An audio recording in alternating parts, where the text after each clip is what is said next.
Hello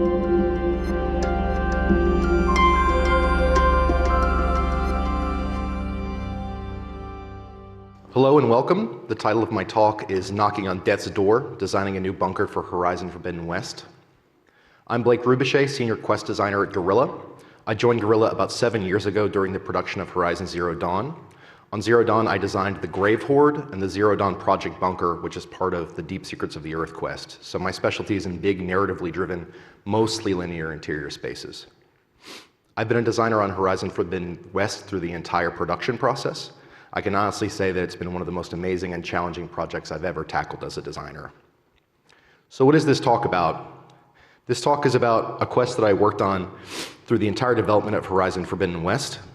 Specifically, I'm going to talk about the level and quest design of the bunker in this quest. I designed 7 quests during the development of Horizon Forbidden West, but it's no lie to say that I probably spent more person-hours working on this quest than several of the others combined, and indeed more than any other piece of content I've worked on in any game. I want to give you all as broad a picture as I can of the development of this large and complex quest, and in doing so also show you a little bit of our quest and level design process.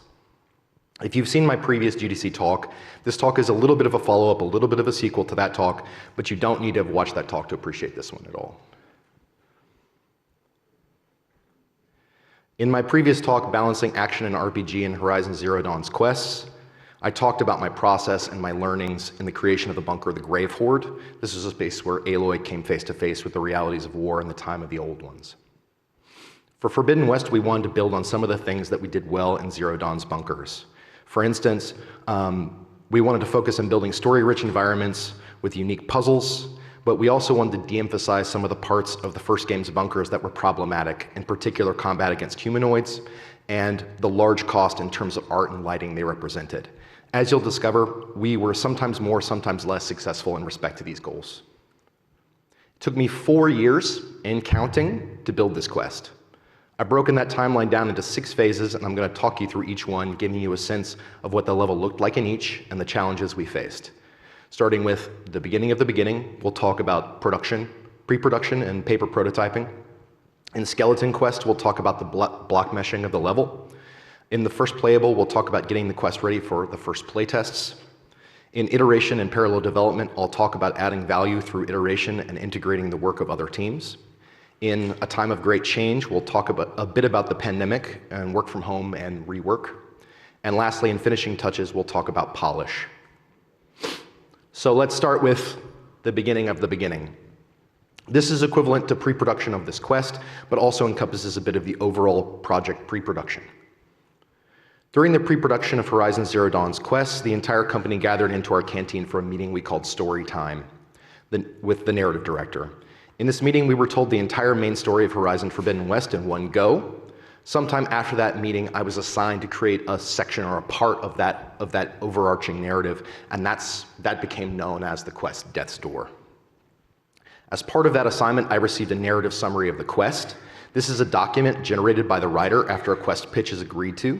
With a main quest like this, there have already been lead and director level meetings to discuss the major goals, gameplay, and story of the quest. Starting from the narrative summary, I break down the steps of the quest into the early beat sheet or design document. During the process, I may add, change, or tweak the events spelled out in the narrative summary and add gameplay to clarify goals with the approval of leads and direction. Once that early design doc beat sheet is approved, I start paper prototyping. This is a good time to mention that I'm going to try to keep this talk as spoiler light as I can, but let me give you a little bit of context. In this quest, Aloy goes to an old world bunker in search of a backup of Gaia, the AI designed to control the terraforming process of Earth. That's this bunker. As Aloy enters the facility, she enters a central hallway where she finds a blockage caused by water and time. She'll need to get around that blockage to reach an inner gene-locked door. Nearby is an old communications center containing a puzzle to unlock a door. Past that locked door are stairs down to a flooded residential area that we swim through. At the end of that swim is an office and a way back up to level 1. Back on level 1, Aloy enters the second gene-locked door, and there's into a space that we call the Recluse Chamber, and there's a big cinematic there that I'm not going to talk about. That's where some bad dudes show up. She finds what she's looking for. The chamber is destroyed, and she falls into a lower level like an old sort of section of the bunker that's like a boiler room. And there she'll need to swim to escape while being pursued by some new machines called Specters. With that paper design in hand, we're ready to go to the skeleton quest phase, making the initial block out of the bunker. But what is a skeleton quest? The simplest version of skeleton quest is one where the player can walk between various locations in the map, and there are simple pop-up text windows that appear and describe what happens. This helps give a sense of pacing and flow for quests that take place primarily in the overworld map. A skeleton quest for a large interior like this is often more complicated, it's more work because you need to create a block mesh of the entire bunker. With a skeleton quest in the overworld, you often have some natural features to work with or around. Without that, it's important to have some look at the bunker early on, some assistance from a team like Concept Art. Here's an early piece from Concept Art suggesting the layers of construction of the bunker based on my paper designs. Notice the flooded floors and the older levels of the facility. They had this very interesting idea to wrap the facility around the innermost area, the Recluse Chamber. In that chamber, Aloy finds the Recluse processor. This is a machine potentially that holds the copy of Gaia that Aloy is looking for, so it's her ultimate goal in this quest. But it also must serve a variety of other complex needs that I'm going to show you here in a moment. So here we go. This is the very earliest version of the playable skeleton quest that I had to share with you. I'm going to show this to you in full because I think it's going to give you context and more appreciation of how much development and change this quest goes through. So as this goes, I'm just going to talk over it and explain a little bit about what you're seeing. This is a security checkpoint that Aloy finds at the entrance to the bunker, and then here's the central hallway that I talked about with the blockage that prevents her from going directly to the second gene lock door, which is her goal. On either side of this chamber, there are some security offices and a large room here that is a communication center. In that communication center, there is a puzzle. We wanted to do some kind of new power puzzle, sort of like the multi-locks in Horizon Zero Dawn, but we wanted to do something new and we didn't know exactly what, so we put a placeholder in here, something simple where you activate some consoles. When you do that, a cinematic starts, which you'll see here in a second. This is what cinematics look like first. They look like a black placard with some text over it that explains what happens. That's how we block it out. Once you watch that cinematic, the door is powered and opens and you can proceed into the stairwell. The stairwell goes down into the flooded section, which you'll see in a moment. There's a small little optional space here. If you can't tell, I was playing a lot of God of War 2016 at the time. So there's a lot of these like little hidden chest areas you can see from one space, but you can't reach till later. This is the flooded residential area, or the lab area. You'll also hear me refer to it as. Initially, it was going to be a residential area, but we turned it into labs because that made more sense for the story of the area. So in Horizon Zero Dawn, we didn't have underwater swimming. You could kind of swim on the surface, and then you could poke your head down beneath the water, but we didn't have true submersed swimming. And this is one of the first places where we wanted to explore how that gameplay would feel, and especially we wanted to do something with an interior space. As a brief note, you saw her just use sort of a valve stem, a valve wheel, that's on a golden marker. That was my attempt to do something in this space initially where we had sort of a lock and key mechanic, where you would need to find this valve wheel to plug it into a specific place that would open a door. So I gave you a little tiny example there to see that initially early on in the level. We also have some new elements in here that were new for us, like shootable ladders, and you'll also see some very early versions of pullcaster interactions. So that chest, for example, that's a pullcaster interaction. These survived all the way to the shipped product, but it was one of the very first things that we had that you could do with the pullcaster. Also, fun note, you see that the pullcaster early on was also a weapon.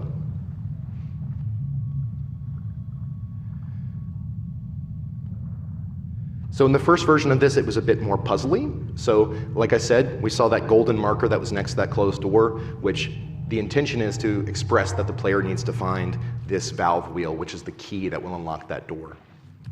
There's a simple pull and shoot puzzle here, where you need to shoot a droppable ladder from this side of the room, and then pull open a crawl space. If you were to just pull open the crawl space and cross to the other side, because of the way vents work, you can't shoot from within the vent to drop that ladder, so you would need to go backtrack. So here on this side, you'll find the valve wheel. You'll see some objects in the level that are brightly colored, like this golden archway here. There's also a pretty clear stripe on the floor in this next space, this blue stripe that you see. In the early block meshing process, we try to give things like very bright and vibrant colors to indicate their importance, to try to make things very clear. In this early version of the playable level, it's important that just everything is very clear, because there's not a lot of the tools we would have later on to express to you that something is important. This was an attempt at doing kind of a tight swimming space, something where you'd have to squeeze and crawl through a space underwater. That was something we thought we might do, and it turned out we didn't end up doing something like that, but you'll see how that space changed over time. Here at the swimscape, there is an office. This is Travis Tate's office, if you know Travis Tate. And the idea is that in this space, we would find a story moment, another cinematic or a hologram. And by going through his office, we'd be able to get into that hallway you just saw there, which will allow us to climb back up to level 1, to the gene lock door, to our goal. So you might know in the final game Fire Gleam, this is the very first version of Fire Gleam. We had these sort of placed C4 explosives. You'll see that iterate a few times through this as well.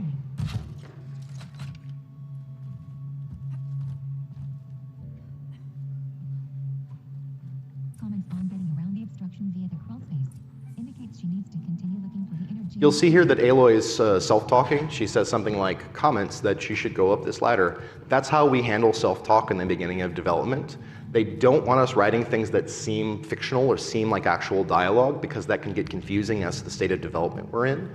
So what we do in these early versions of the quest is we put in self-talk that's important for direction of the player, that's kind of like that. Like Aloy comments that she should look up above her. Aloy comments that she should go down that hallway, stuff like that.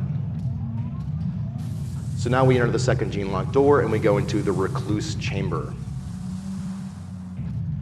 So this room holds the Recluse processor I talked about earlier, which is this giant spider-looking thingy. And the giant spider-looking thingy is an AI testing apparatus. It was used to test old versions of Hades against old versions of Gaia. So that's why Aloy thinks she can find a copy of Gaia here. These are cinematic placeholders right now because we didn't actually know what those were going to be. We didn't really know how to handle something that wasn't a cinematic but not a gameplay interaction. So for the time being, we treated them as cinematics, but we wanted to do these semi-interactive moments where Aloy's messing with holographic UI. This is an early version of the spider where we climbed on it. This is not something we ended up shipping with, but I still think it's a really cool idea. Aloy now gets the copy of Gaia out of this kernel. There's a cinematic there that I'm skipping over because it's super spoilery. And then this bad guy shows up. And he's here to choke the life out of you.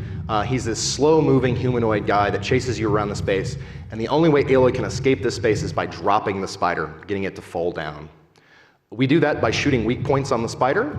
After a certain amount of weak points, there's a phase transition cinematic, and then you shoot some more weak points while trying to get away from this guy, and then eventually that opens up an interaction with the Recluse processor where it kind of drops down to a lower level, and you use a use location underneath it to trigger a cinematic where the spider falls down through the floor and you with it. So that's this right here.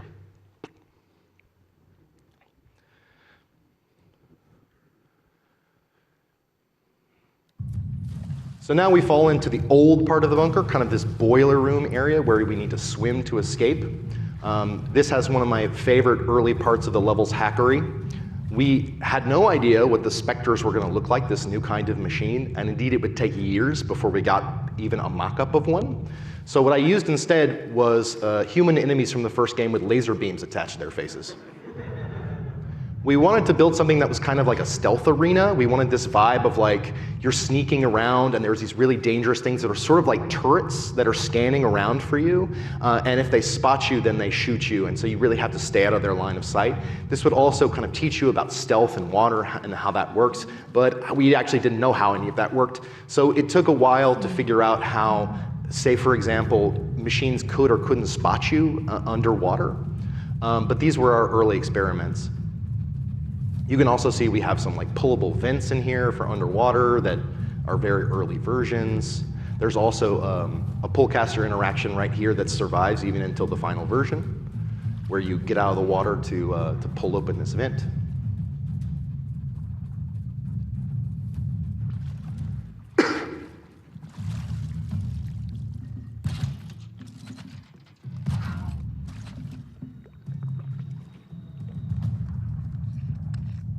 And then in this final section, there's something kind of like a gauntlet where you'd swim into a big space where you think you're home free, and one of these specters would blast open the ceiling and rain fire down upon you, so you'd have to swim really quickly through the fire, through the strafing fire.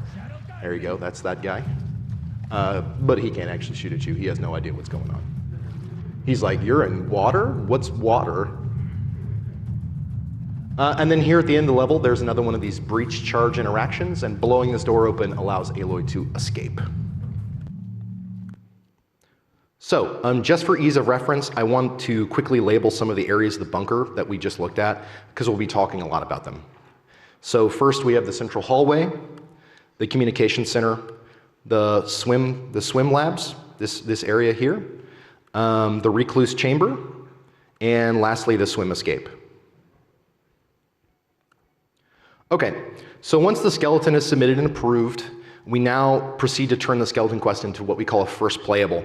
That's a bit confusing, right? Because that was clearly playable, right? But there are a few key differences between what's a skeleton and what's first playable. So what does constitute first playable? It's about bringing all gameplay to a representative state. Any gameplay in the skeleton that we explain with a text box or that needs further development to actually look something like what we intend, that's what actually we need to transition into proper gameplay. The first playable is the first version of the quest where we'll start playtesting externally. And thinking back on the skeleton quest video I just showed, there are a few areas that we really wanted to spend time developing up to representative quality. Starting with the communication center. We didn't feel that the space and the puzzle placeholder inside were representative of what we really wanted to do. We knew we wanted to do a new kind of power puzzle, a follow-up to the multi-lock, but we didn't really know what that was yet. We still didn't. And the space itself also had to tell kind of a specific story. And so we relied on concept art to kind of help us get there. This room is the one point of communication in and out of the bunker. Because of the dangerous experiments conducted in this facility, no unsecured data could come in or out. We wanted to tell that story while at the same time forcing the player to engage with a new type of power puzzle. So you see, like, there's this object marked like power facility up there at the top, for instance. So, What's this? Some kind of command center? So you can see that I reworked the space to be based on this kind of curved concept with this console, with this screen. And we tried out some new puzzle concepts in here, new uses of the pullcaster, where we have these pullable boxes that you can yoink around the space using the pullcaster that will allow you to climb up to higher spaces. There's also this object here that's kind of like a backup generator, and we wanted to try some kind of novel interaction here where you'd override it maybe with a mini game or some kind of thing like this. But for the moment, it's just a hack point. Early on, we thought that it'd be really cool to use this screen that you see over here on the wall and show you that when you powered this thing up, that there might be like a giant antenna outside in the world that would extend and change the world outside. But it's something that just sort of fell to the wayside over time. It was something too expensive for us to mock up in any meaningful way. So when you power the room up, now we get the cinematic. The next area we wanted to make some changes to was the lower level flooded residential area, and we really wanted to execute on a specific vision. We had an idea early on to try to achieve a unique cave diving feeling for the lab swim area. Bunkers in Horizon Zero Dawn have kind of a cave-like aesthetic, so cave diving seems to make a lot of sense. We needed to add lighting to get a representative feel of the gameplay, so that's something we did. We did some very early rough lighting in here, and we experimented with the first version of a light on the player, which you'll see as well. We also got some help from concept art here to get a sense of the look. Here are some mood boards and explorations of what this cave diving concept would look like, what it would feel like. This piece was really my North Star. I tried really hard to achieve this look during the process of development because I thought it was so cool. So here's an iteration where we lit the swimming area very darkly. You can also see that there's a light on Aloy that's on her arm. We also added this like floating debris and all this stuff that you could kind of move around the space because we were trying to hit this vibe, right? We were trying to get this feeling. You'll also notice that we cut the puzzle. It just wasn't that important here. It wasn't something we wanted to add more friction to this space. We just wanted to get you used to swimming inside, and that seemed frictional enough. It was also really important to teach you about swimming in interiors because later on during the escape, you need to know how to do that already. You'll see that there's a bit of weird stuff here where the light is reflecting on the surface of the water. That's just some early versions of this.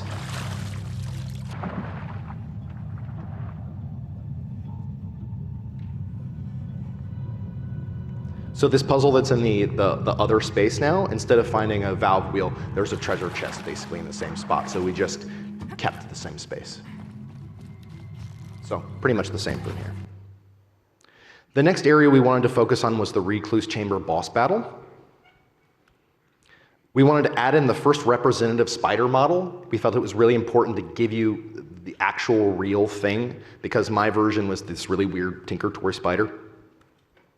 We wanted to add the pullcaster into the boss fight. This boss fight was really more like a puzzle, so we wanted to add the new primary puzzle tool into it to see if that would work. We cut the climbing on the spider in favor of adding a sort of tutorial moment because now we needed to teach you that you need to pull these weak points. That's why we needed a tutorial moment. And we moved the weak points to the walls from the spider. In the earliest versions of people playing this, they just constantly looked at the spider the whole time and just ran around it, and they never looked at the dude. So we thought, let's move the weak points out into the space, and so you have to look around the space more so you see the bad guy. We also got this piece of concept art at this point, and this was, like the one before, kind of my North Star. This is the thing I wanted to try to hit because I thought this was an awesome vibe. So here's the very first playable version of that animating recluse spider. In the chamber, only the console on the left Aloy uses the console to restore power to the chamber. An explosion echoes from deep below. You'll also notice that the cage around here is not a sphere, and that's because that was extremely hard to mock up, so I used this kind of cage shape in the beginning. So when you use this console, we now kick in this tutorial moment that I was talking about before. We're going to get back to this idea of a tutorial moment or a nugget here in a second, but the idea was, okay, whenever the spider's arms pull on these cables, it activates these stabilizers on the walls. And you have to pull open first kind of an armored shell on them, and then you blast them, and then that makes the cable snap. The arm drops, you can activate it. Now we got a new version of our boss. The previous version was just an old version of Helis from the first game, who would walk around after you menacingly. This new guy actually has some attacks. He can throw grenades and stuff. These are our new weak points on the walls. As you can see, this is slightly problematic. Still, the player's just kind of running around the whole place, yoinking off the covers and then shooting them. So clearly this wasn't very good. We had problems with this, so we were going to try something new. So to summarize, what did we do during the first playable phase? We brought all the gameplay to a more representative quality with the exception of the swim escape, the part with the laser beam face dudes. Well, more on that later. We have some new puzzles that we added. We've got a new mood for the swim labs. We have the first proper animating recluse in, as well as some boss fight tweaks. And we're ready for external playtesting. With the first playable done and approved, we move into a period of iteration and parallel development. What happens here? We're getting regular playtest feedback that informs our decision making. We're now at a level of certainty about the content that we're comfortable with other departments being to commit resources to the level. The art passes start being integrated. Core technical design, a new team at Guerrilla, starts helping us with the Recluse Chamber and the spider because it's so complicated. And I begin to work on some other quests in parallel. This is my first quest, but only one of 7 quests that I need. So I start to work on some other things. So one of the other quests that I work on was a quest called Seeds of the Past, which is related to the AI Demeter. Early playtesting told us that the puzzles in Death's Door were too simple. We knew that. We're still trying to figure out this new power puzzle mechanic. In response to that, we played around with a new power puzzle concept called the Charged Spear that I want to show you. So I was telling you about that tutorial moment earlier. This is something that a new designer from Eidos Montreal coming in taught me about that they have there, which is the idea of a Nugget Puzzle. So in an open world games, it's really tough to teach puzzles and to get players to remember puzzles because we don't know how long it's been since you've seen the puzzle. We were playing around with using this in the Tallneck as well, so I didn't know if you had done that before. I didn't know if you had learned about this puzzle concept, so I needed a really small little instance of it to either teach it to you or to get you to remember it. And that's what this is here. It's called a nugget. Basically, you come into this room, you see a charging station, you charge up your spear with it, you go over to this receptacle, you plug it in, the energy goes into it, and it unlocks the door. Same concept in here. There's a receptacle on that opposite wall. You need to charge up your spear using that battery in the other room. You need to cross over this space, and you need to plug in your spear to power up this room.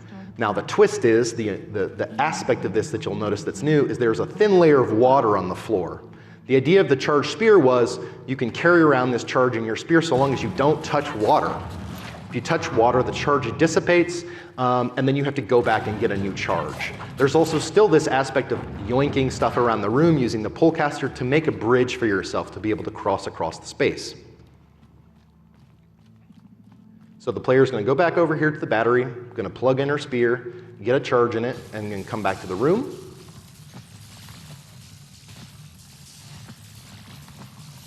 But just as an example, you'll see here what happens when you jump into the water. The charge dissipates. Our design director, he didn't love that version of it. He wanted a version where we had deeper water, which is what this is. He felt like the thin layer of water just felt too much like a children's game, you know, like don't touch the lava on the floor. It doesn't feel heroic to have to avoid like a ½ inch of water on the floor. So we tried this version with deeper water. Also, this is the first version of the hologram you can see that goes in here when you power up the room. I thought it was super cool that the hologram people were all talking to each other underwater. So, the art passes start coming in here. What happens during the art pass, I receive from the artist new art files that I have to hook up into the game. They don't do this because if they did it, it would break a bunch of stuff. I compare my block out to the new art because things always shift around, and so I have to move my objects around in the space, and I have to delete my block out, my block mesh stuff, kind of like one piece at a time to make sure that it's accurately represented.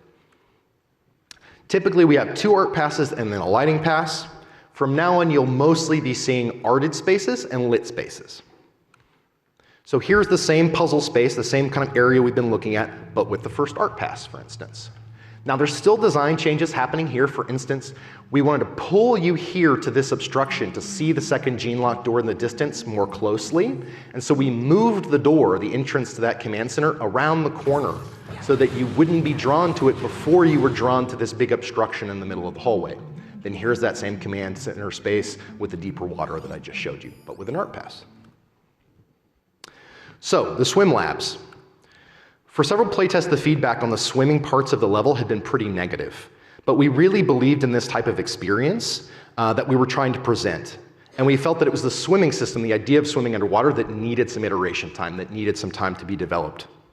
At a certain point, the core design team came to us with revised guidelines and metrics for how swimming spaces should work. And unfortunately, this was right in the middle of the art pass, so we had to rush to try to adjust to some new metrics and ideas. So the vision was underwater swimming should be smooth, fluid, fast. It shouldn't focus on slowed movement, oxygen deprivation, stress, darkness. Unfortunately, this is a lot of what we were doing. So just as an example, they made a whole bunch of videos of like, don't do this, using parts of my level.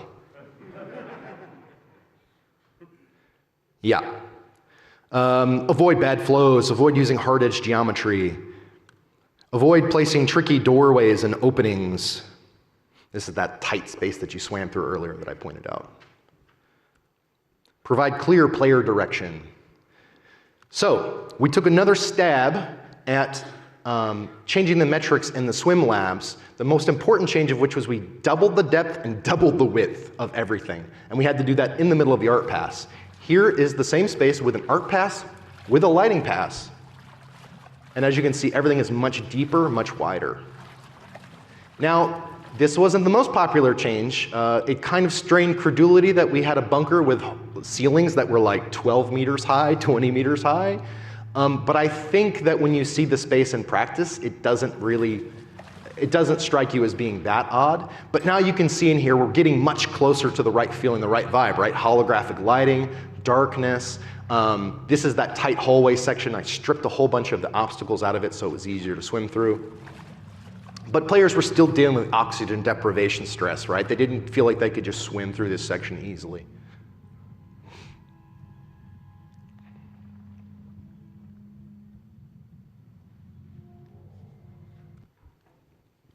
So, let's talk about the Recluse Chamber. What do we do there?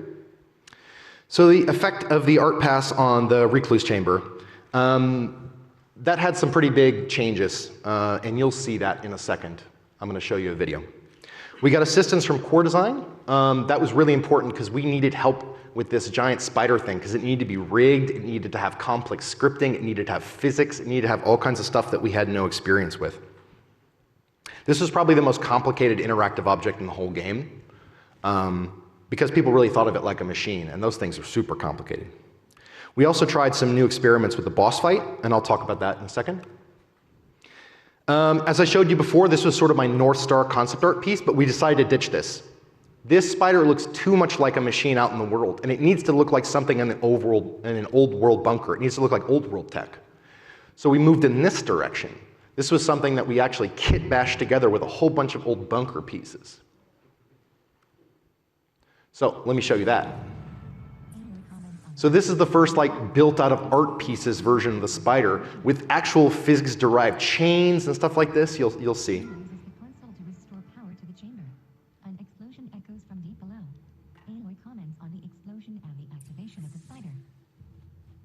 Now we still have the tutorial moment here, but you'll see the weak points have changed a bit.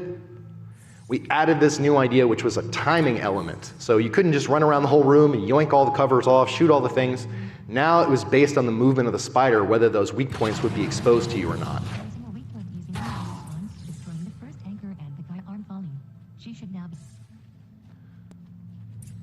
Boss is still pretty much the same, does pretty much the same stuff. Still has some ranged attacks, still tries to get up close to you. But now we have these weak points that are time dependent, basically. So we also, like I said, did some experiments with the boss. The feedback on this version, players still never look at the boss. The weak points are too high. You have to push the camera up really high to see these things. The weak points are too simple. So we tried to fix this by doing some things. We tried to move the weak points down. We tried to change them to be either shoot or pull, but not both. We just kind of couldn't make up our mind whether we wanted to do pull or shoot because they both seemed to have their merits. So we tried both for a while. And we added this new mechanic that I'll show you, the pulsing shield. So to try to tackle the idea that nobody looks at the boss, we added this idea that when you shoot the boss, it would overload his shield and make this EMP pulse emanate out, and that's what it would expose the weak points. I really liked this idea because it forced engagement with the boss, and it contextualized the weak points becoming exposed, as you see here. But this had problems too. It didn't really jive with the fiction we were trying to tell you, which is this guy was a super invulnerable future guy that you just couldn't hurt at all, whereas we were asking you to shoot him. The swim escape, lastly, we haven't talked about this for a while because it stayed pretty much the same for a long time. We still had no idea what the Specters were going to look like or how big they were going to be. But during this period, concept art came to our aid and gave us some paints to try to give us a sense of how this space would look and how the Specters would fit in it. This was the very first image I got of a Spectre. To this point, I had no idea how big they were, what they were going to look like. And this is like the very early Spectre. You can notice it has like weird, creepy human hands, which is something we didn't have in the finished version. We also got some paint overs of my mocked up spaces that gave this sense of this kind of boiler room vibe. This ended up in the shipped product. This is pretty much how it looks. I wanted to tell the story of an older part of the facility, and these images really helped us understand how we could deliver on that.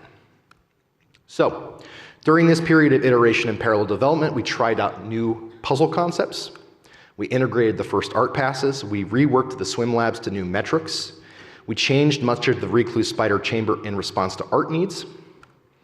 And we got concept art support to help us move forward with the swim escape. Now, does anyone know what's coming? March 2020? The last meeting I remember having in our old office on the canals of Amsterdam was a meeting with my lead and producer. They pulled me into the boardroom to tell me that Matthias, our game director, wanted me to make a pitch for a bold reinvention of Death's Door. Shortly thereafter, the heads of the studio reached out to let us know that we were shifting the entire company to a remote working model in response to a new pandemic. I think you all know how that went. For the foreseeable future, Guerrilla would be working from home, and my task was to come up with a bold new pitch. So why did we go about doing a rework? Let me talk for a moment about ACE pillars. So ACE was a tool that we started using in this time to help us identify shortcomings in the design of the game. A is for astonishing. We felt collectively like the content in the early part of the bunker wasn't astonishing enough. It didn't equal some of the wow moments in bunkers in the first game. Think about the giant Titan room in the Grave Horde, for instance. C is for challenging. The puzzles in the swim section weren't challenging players enough. Frustrating, yes. Challenging, no. E is for engaging. We weren't making full use of the suite of new tools at Aloy's disposal. We wanted to add some of the new Forbidden West mechanics here, like the shield wing and the grappling hook. So, I started off by outlining a new set of goals informed by those conversations and feedback. The goals were: provide an astonishing moment shortly after entering the bunker, focus on challenging traversal gameplay through an epic space using grappling, pulling, and gliding, give the player a clear sense that they're moving towards a goal, that is the second gene lock door, while progressing through the space. I also outlined a set of limitations. Shrink the square footage for the purpose of art and lighting. The Zenith must be able to navigate the space where they follow you in. Those are the bad guys.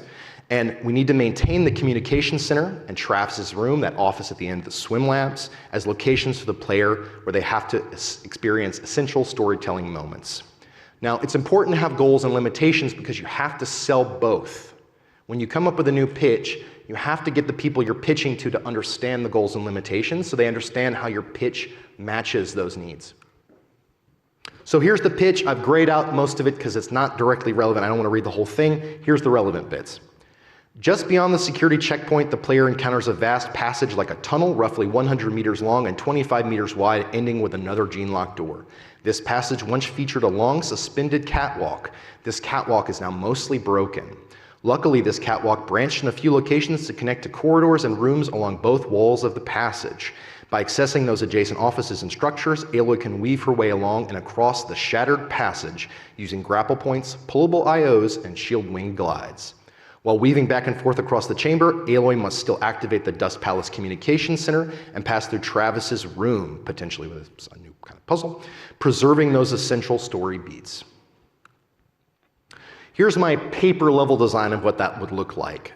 I wanted to demonstrate the idea here of a shattered passage, the rooms that we were maintaining, and how Aloy would move back and forth through the space. I also threw together a really rough block mesh to give a sense of what that would look like. The response to this was, is this big enough? Is this actually a big enough change? Is it going to give us the wow moment? So I made it even bigger. I increased the size of the passage by double, essentially. Can the other departments, especially art and lighting, support this change? Well, concept art, again, supported us in giving us a look, some references that we could show environment art to tell them what they were going to be building. They didn't know if they could build the new thing if they didn't know what it was going to look like. So concept art helped us out here. Here are a few renders of the concept art made based on my pitch. This was sort of informed Misha, our art director. There's a level in Portal 2 that has a similar vibe to this that we used as a bit of a touch point. But this gave us a sense, and we can show it to environment art and say, this is what we want to make. Can you buy in on that? This also unfortunately means that the swim lag section is cut.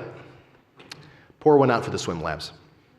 I was really hopeful we could make this work, but ultimately we were working against the goals of swimming in Horizon Forbidden West. There are other areas of the game where we did deliver on a vision of an interior swimming experience with holographic lighting. If you played the game, you know what I'm talking about, and it works great. It just wasn't the right solution here. With this big change approved, I set out to re-block mesh the space based on the design. Comments on seeing the massive sphere in the second gene lock. So here you go. This is my first block mesh. This video only shows the kind of central passage area because I'm trying to keep it a little bit short. But you'll see that we've focused on interactions here using the pull tool, using the glider. There are some spots here along the walls that are these pullable vents. I came up with this idea that it'd be cool if we had this idea of a pull caster enabled grapple point. And the reason why I came up with this is because I didn't want you to be able to just swim to the other end of the chamber and grapple your way up. And unfortunately, the grapple tool has incredible range, like really long range. But the pull tool doesn't. So if I make you get close to it first to pull it, and that enables the grapple, then I know at least that you've gotten this far in the level in the way that I intend.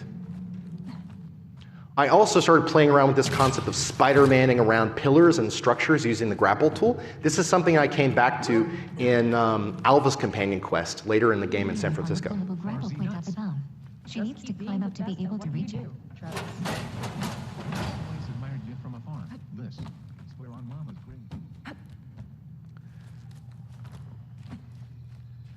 So this is another one of these pull-enabled grapples. This is before the moment where we force you to use the shield wing by going across the whole chamber. You'll see that this moment in particular was kind of problematic. We'll talk about why later.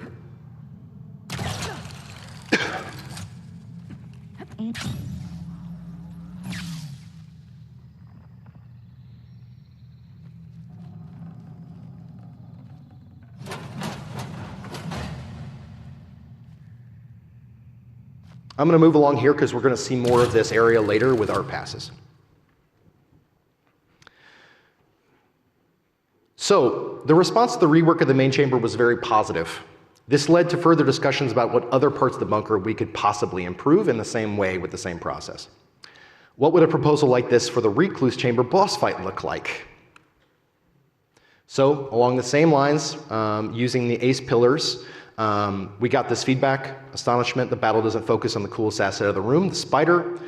The boss fight isn't challenging enough. Players struggle to figure out what's going on, but they don't feel challenged to do it. Engagement. This falls flat because over time, the mechanic of overloading the shield doesn't really change, and Eric doesn't really change. So the fight feels really consistent throughout. So again, I went about setting some goals and limitations. The goals were to focus on the Recluse spider first and Eric second, make the player objectives crystal clear, destroy the spider, survive Eric. 2 phases of the battle. Spider escalates, Eric escalates. Limitations, minimize changes to the cinematics here. There were these huge 10-minute long cinematics in the space, and we didn't want to change those at all if we could avoid it. Use the Eric design that was provided by combat, which we finally got with some moves and abilities and stuff that he could do. And consider Fallout on the core tech design because the spider is so complicated they had to help us with the rework. So this was the pitch. Rework the weak points in a way that features the Recluse spider. In phase 1, the player shoots these coupling weak points on these strings that hold the arms to the ceiling. Severing the cables causes the Recluses to swing back and forth. That complicates the timing of destroying these coupling weak points. Escalate the intensity of the boss fight over time with 2 phases. During phase 1, Eric uses ranged projectile attacks to disrupt you. Once you cut all the strings, we have a special phase transition sequence that's returned. In that, the spider drops and that exposes some weak points on this sort of core cable that holds it to the ceiling, the kind of final string.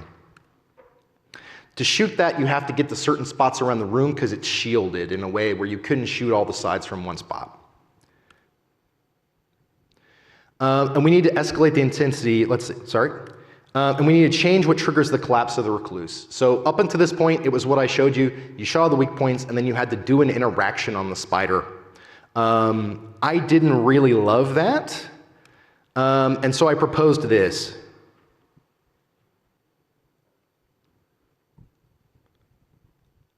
This is what cinematics looked like early on, by the way. I'm going to show you some little tastes of pre-final version cinematics here, but just small stuff.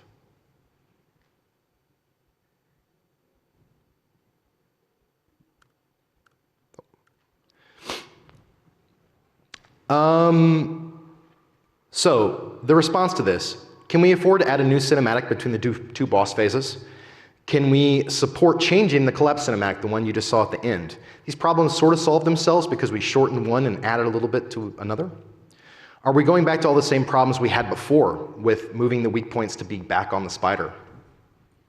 Are we really going to be able to deliver true physics-driven simulations of the spider's arms and wires? We didn't know. Here's a video of our first stab at rebuilding the Recluse Chamber to the new cutting the strings concept. Pretty early on, we realized that these coupling weak points on the strings were kind of problematic. In my mind, these strings were always going to be taut. They were going to be like pulled tight. But in practice, you needed some to be loose and some to be tight, and that made these weak points very wiggly. And that wasn't ideal. But Marchand had built these really cool bracelets on the spider to connect the arms to those wires. And we had the idea of like, hey, why don't we just make these bracelets on the arms of the spider the weak points? So that's what you see here. Also, you see now the Eric has a full suite of abilities. This is the combat design that came in from Charles' combat design team. This is our new phase transition cinematic. This is a storyboard animatic. That's what these are what cinematics look like before the thing you just saw before with a rough out. I just thought it'd be cool to show you this because we'll see the finished product in a little bit too. Also very cool, in the cinematic here, we show you exactly what you need to do. We actually use it to point out the gameplay.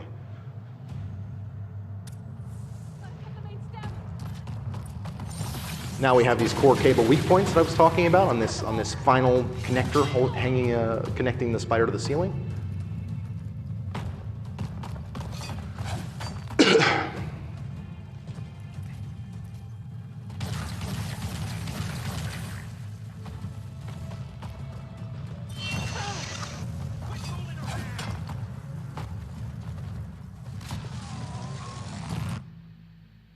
Yeah, and then the cinematic for the collapse. So, what else needed rework? The Shadow Passage and the Recluse boss reworks were received very positively. Something that had languished for a long time was the swim escape, as we talked about earlier. We finally received the first version of the Specters, so we could actually place them in the level. They couldn't do anything, but we actually could see how big they were, and they were much bigger than I expected. We also got some notes from our associate game director, Ray. He wanted to add some new gameplay sections to the swim escape. So this is hard for you to read compared to the versions we've seen before, but there were some ideas in here like an area where you had to swim against the current that we added, and an initial swim through area that we added that I'm going to show you in the video here. Next. These are the Specters, by the way. We finally got these guys, and this is just to give you a sense of perspective. They're huge. They're like a medium-sized machine.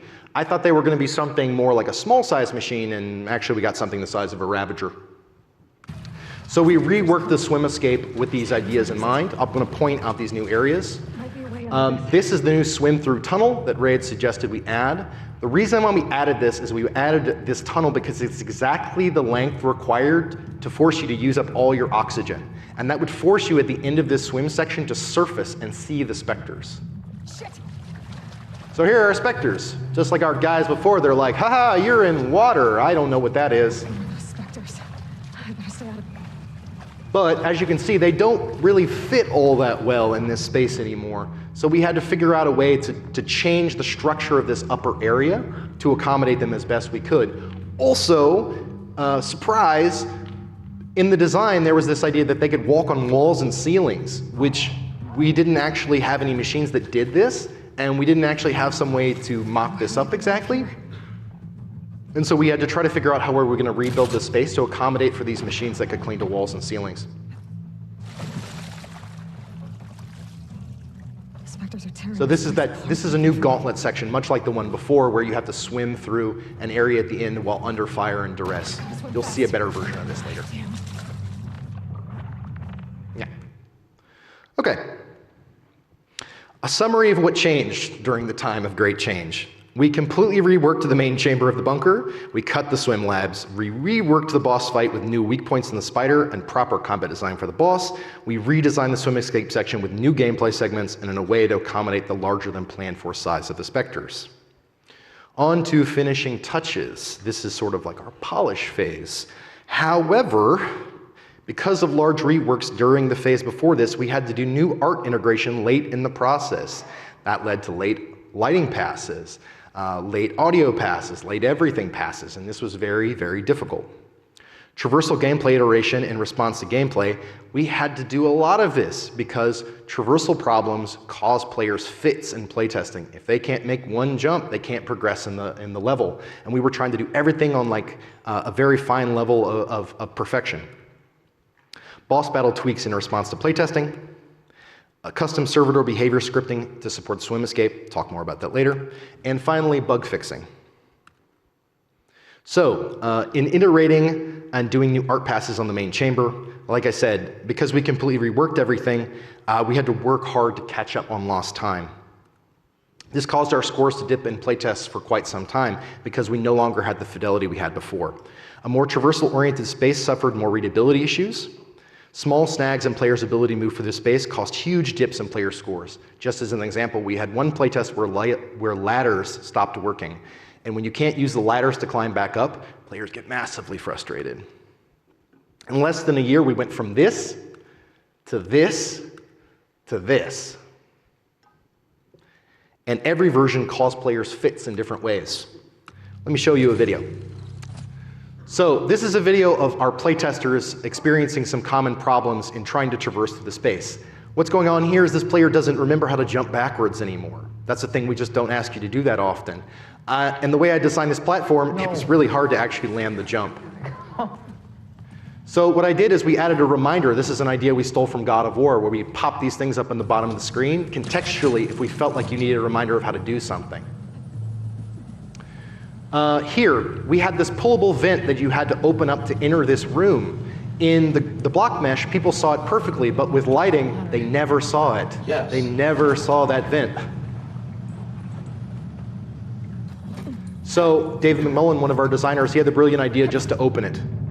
Like, if people don't see it, just open it up, man. Then it's in your field of view. Door's locked. So this section, I was talking a little bit about it earlier. This is the moment right before the shield glide. We had this problem here where players did not want to jump into range to pull themselves to a grapple point. It scared them. So players would open this thing up and then they would just hop up and down in one spot, hoping that the grapple tool would kick in. So we had to add some self-talk lines. We had to add some player direction.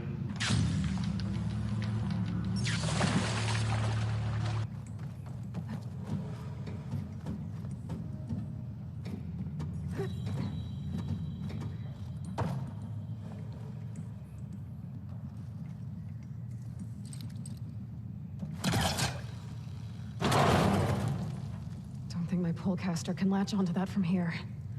I'm gonna have to jump.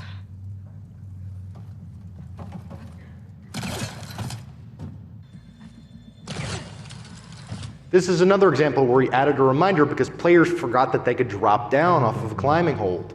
It also felt very scary to How them. about this? Can we? What's going on here? How am I supposed to get to that? Am I supposed to?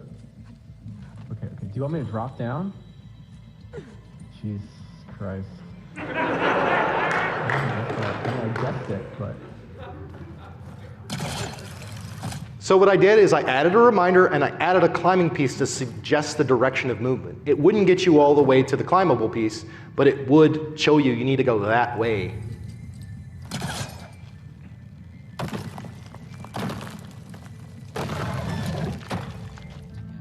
There was this moment right at the end of the level where there's a pull-enabled grapple point, and right here at the end, we wanted you to actually, we wanted to complicate the climb a little bit, so you needed to go to the right here instead of just going straight up. Please, I just want this quest to be over. Why won't... What do I need to do? Come on. Okay, right there? Okay, so much for the... So I was like, look, fine, okay, I'm just gonna put the climbing points right above the grapple point.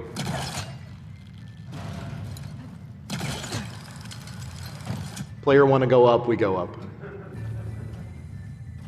Okay, so much for the flooded maze. I made it. And last but not least, Let's be realistic. Why is there an obstacle course to get to someone's office? Unrealistic. Okay, I don't really care that much, but there's a bit of it. Fire Gleam. This is the real Fire Gleam, you see.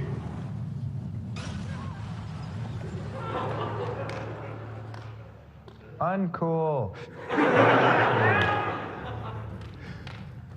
So to prevent this, which I actually didn't really want to change, but to prevent this, I actually added guardrails behind you so that if you get hit by this thing, it would catch you. Careful. So, feedback received on the cutting the strings changes in playtesting. The tension between needing to split your attention between the recluse and the boss seemed to work fundamentally. Players needed a lot of help hitting the weak points, so we added a lot of magnets. And Eric needed just the right amount of chill. If he was too aggressive, it was too hard. If he was too light, it wasn't good. So we took a long time to balance him. We also added a new step that I want to show you.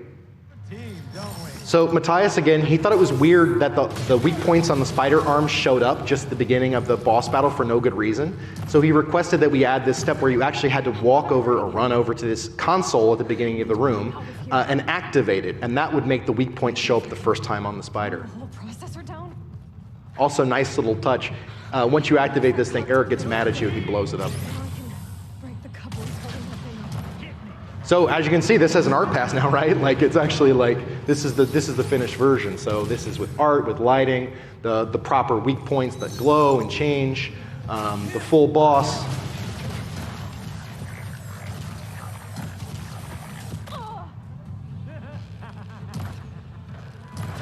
And this is that phase transition sequence, the one that you saw as a storyboard, but the finished version. Reckon that thing ain't gonna help, girl.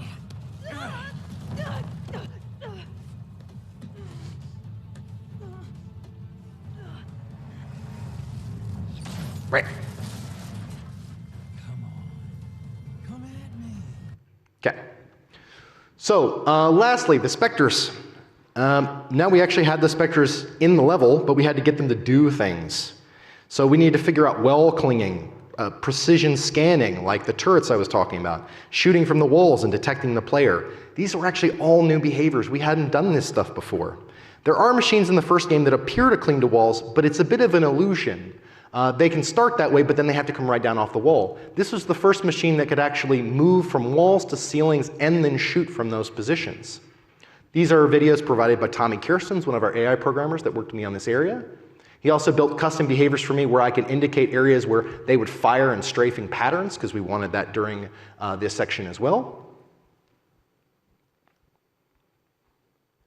And lastly, there is a custom scanning behavior, which is what you see here. I could give them an array of points, and they would move their field of view, their view cone, from point to point, changing the direction of this spotlight to show you where that they were looking. So let me show you what that looks like in the finished version. Again, full art pass, full lighting pass. Ooh.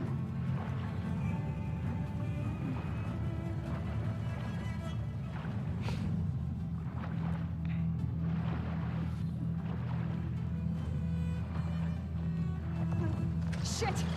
Might be a way under this.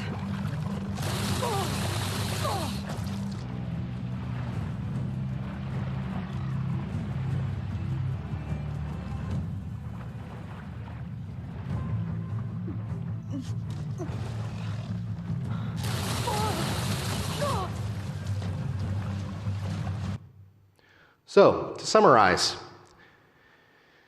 what did we do during finishing touches? We integrated new art and lighting passes in a single phase. We did tons of iteration on traversal gameplay based on playtesting. We iterated on the boss fight. We implemented a bunch of new custom AI behavior for the Specters in the swim escape. And the feedback received in the playtests, I'm happy to say, in our final appeals test, this was one of the highest scoring quests in the game. We got up to a nice high score. Let me try to draw some conclusions for you. How do I summarize 4 years of my life? I started this journey the moment I stepped off the plane from my last GDC. I gave my last talk, I flew home, and I started building this quest. And I fixed bugs on it before I came here, so the whole time. I worked on this quest in parallel with 6 others during the development. That was very hard, but I was able to bring work back from those quests to this one. I've never been asked to change a level design so dramatically, but I've taken smaller changes with less grace in the past. I'm glad I'm better equipped for that now as a designer and as a person. Making this quest was not only challenging, but life too was tremendously challenging during this period for all of us. Takeaways. Have clarity on the story you're telling. Though this quest changed a lot, the story we were telling remained relatively consistent after the initial documentation phase. Aim for your early designs to be representative and readable more so than beautiful or elegant or fun. This will save you both time and heartache. When introducing or reintroducing a complex mechanic or concept, start with a small, easy example. Remember the idea of the nugget. Be aware that when the larger design of the game shifts around your level in a way that may require your level to accommodate those changes, you have to embrace those changes. In the game, we didn't have the shield wing as a thing that you got as part of the main quest for a long time. It was actually an optional piece of equipment you got in a side quest. But once we actually moved it into the main quest, we knew that we had to add it into this quest as a thing that you could use. When tasked to explore big change, make sure you understand the goals and limitations defined by the gatekeeper, and then sell those just as hard as the new idea. If the people you're selling the idea to understand the goals and limitations as well as you, they'll know why your well-crafted idea is the right solution. And lastly, good ideas are like boomerangs. Even when you throw them away, they often come back. Looking at the earliest version of this quest, the skeleton quest, you can see that the version of the boss fight there is actually more similar to what we shipped than some of the versions in the middle. The ideas just came back. Think about the swim labs. We cut them, but they came back in another place. Acknowledgements. Thank you to everyone at Guerrilla and all the people that I worked with on building this level. It was a tremendous effort. Here's my contact information. If you guys want to email me, if you guys want to DM me or whatever, you totally can. I'm happy to answer questions if I'm able to. We don't have time for QA because we are officially out of time here, but I am going to go immediately to the wrap-up space. You can just follow me. I'm happy to answer questions for as long as you guys have them. I'm not trying to shut you out. I just wanted to show you as much as I possibly could. Thank you very much.